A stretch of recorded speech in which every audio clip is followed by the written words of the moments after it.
Si recuerdas, en una clase previa habíamos definido la solubilidad como la máxima cantidad del soluto que se disuelve en una cantidad dada de disolvente a una temperatura específica. Para poder obtener esta propiedad de solubilidad de un compuesto de manera cuantitativa, nos auxiliamos en una constante llamada constante del producto de solubilidad, KPS. Esta constante nos va a ayudar a indicar qué tan soluble es un compuesto iónico, es decir, que se separa en iones al momento de estar siendo diluido en un solvente, ¿sí? Y cuanto menor sea esta constante de KPS, va a significar que la solubilidad es menor. ¿Cómo lo vamos a estar obteniendo? La constante del producto de solubilidad será obtenido al momento de que tú generas un producto de las concentraciones molares de los iones constituyentes de este compuesto iónico que está siendo diluido. Y estas concentraciones tú las vas a estar elevando a una potencia que es el coeficiente estequiométrico en la ecuación de equilibrio de solución. La ecuación general de la reacción pues estaría siendo este compuesto iónico que al momento de estar mezclándose en un disolvente pues se separa en sus iones correspondientes. Aquí sería A el ion positivo y B un ion con carga negativa. Y al momento de que tú sustituyes estos valores en la fórmula de KPS pues quedarían de esta manera, ¿sí? Y si observas aquí el superíndice A y B indican los coeficientes estequiométricos en la reacción, o más bien sería en la ecuación de equilibrio de solubilidad. Vamos a ver algunos ejemplos para que te vayas familiarizando. El primer caso es el del fluoruro de magnesio, en donde en la ecuación de solubilidad pues tenemos el compuesto iónico conformado por un átomo de magnesio y dos átomos de flúor, que al momento de ser diluidos en un solvente se separan en sus componentes iónicos. En este caso el magnesio con su número de oxidación 2 positivo, más dos átomos de flúor con su número de oxidación 1 negativo. Aquí el coeficiente estequiométrico del flúor pues corresponde al subíndice que tiene en el compuesto completo antes de disolverse. Esto pues resulta también por mantener el equilibrio o el balance en la ecuación, ¿no? En la formación, más bien en la separación de iones. Entonces aquí pues al momento de que tú sustituyes en la fórmula de KPS, te queda igual a la concentración del magnesio multiplicada por la concentración del flúor elevado al cuadrado por su coeficiente que presenta, sale en la ecuación. Ahora, la siguiente es carbonato de plata. Tenemos aquí el compuesto iónico completo constituido por dos átomos de plata unidos a un ion carbonato CO3.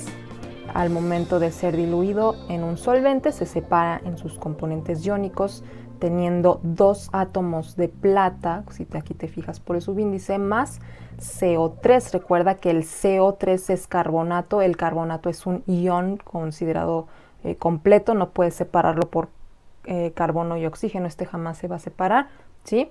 Entonces queda CO3, un solo compuesto iónico de este acompañamiento de carbono y oxígeno, a la 2 negativo.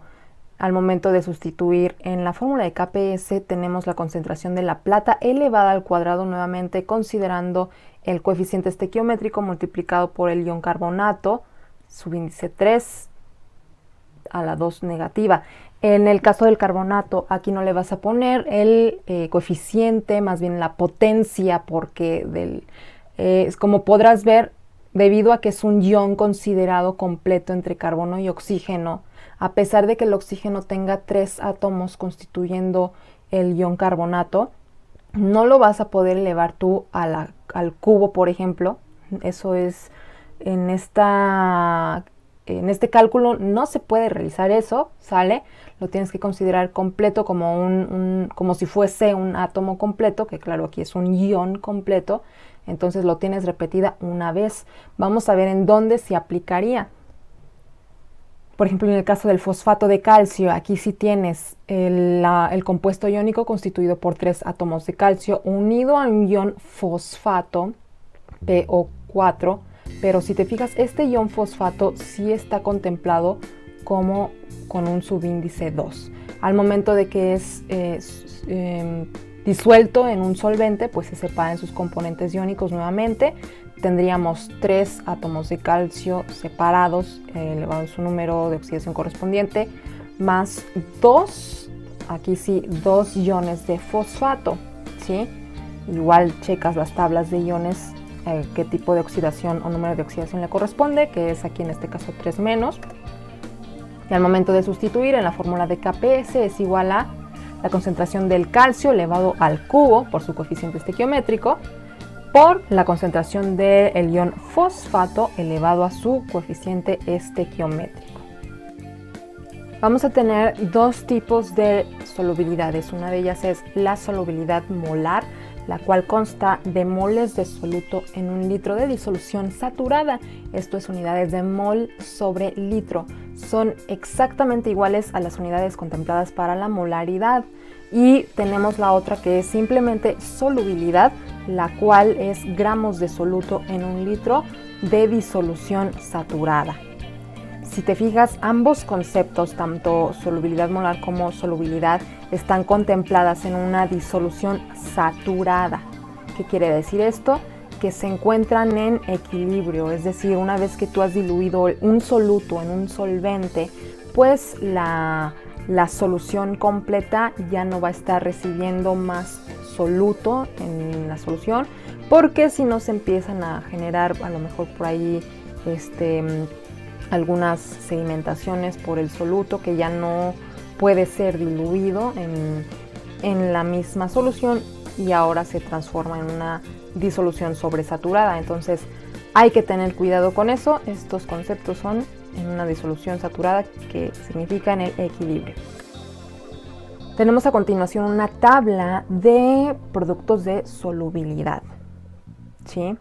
Si te fijas, todos estos compuestos o todos estos valores más bien de KPS han sido obtenidos a una temperatura de 25 grados centígrados. Tenemos, por ejemplo, el caso de el hidróxido de aluminio, que es 1.8 por 10 a la menos 33.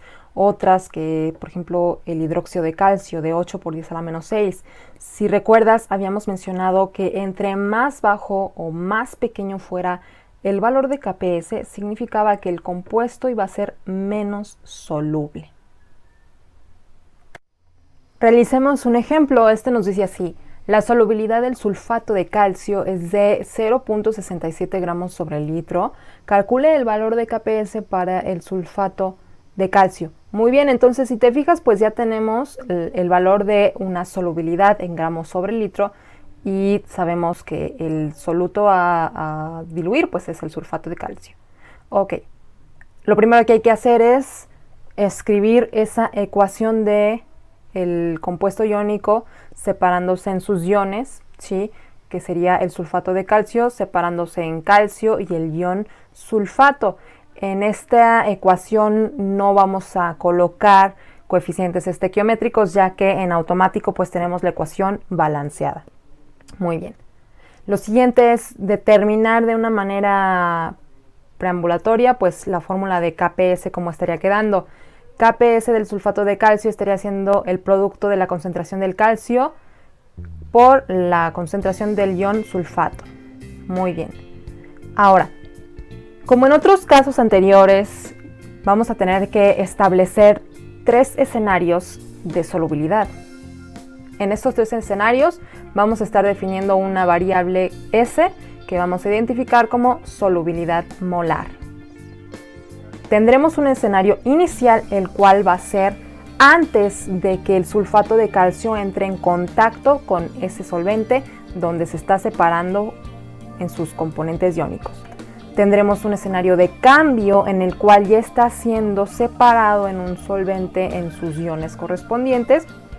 y un escenario de equilibrio en el cual significará que ya se ha generado una solución de saturación, es decir, el ambiente en el que se está diluyendo ya no va a aceptar más soluto, ¿sí?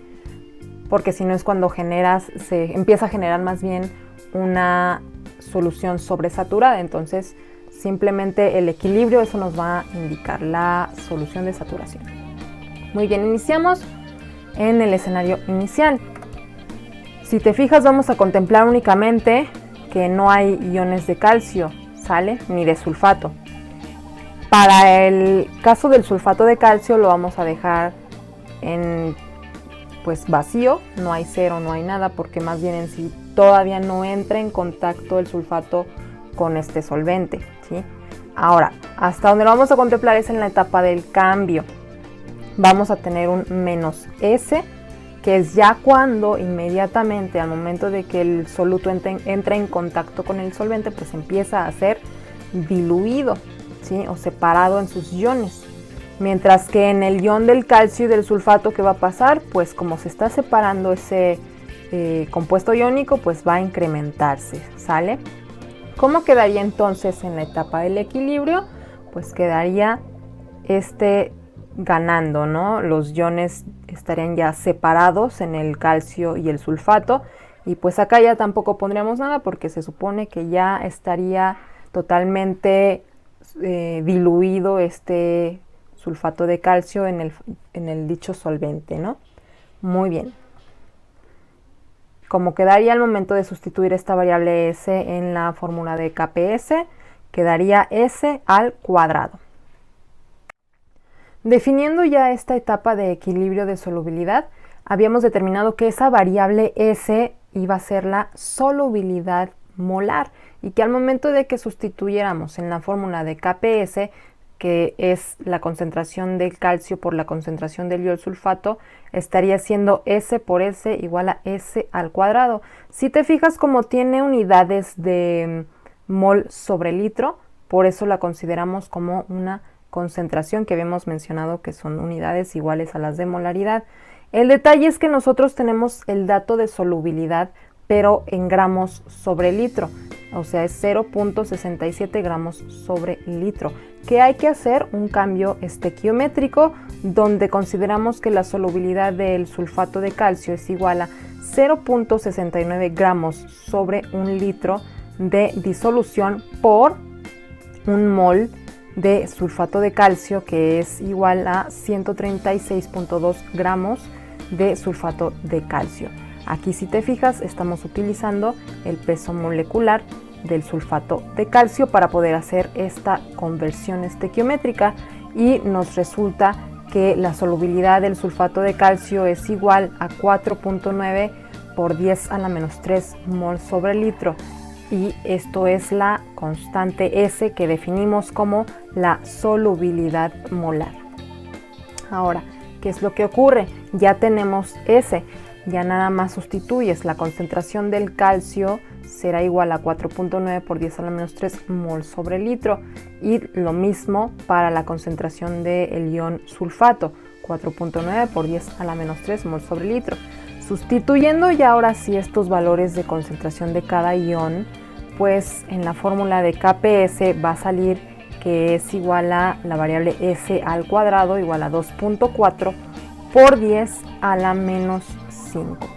Entonces, si te fijas, pues fue muy sencillo.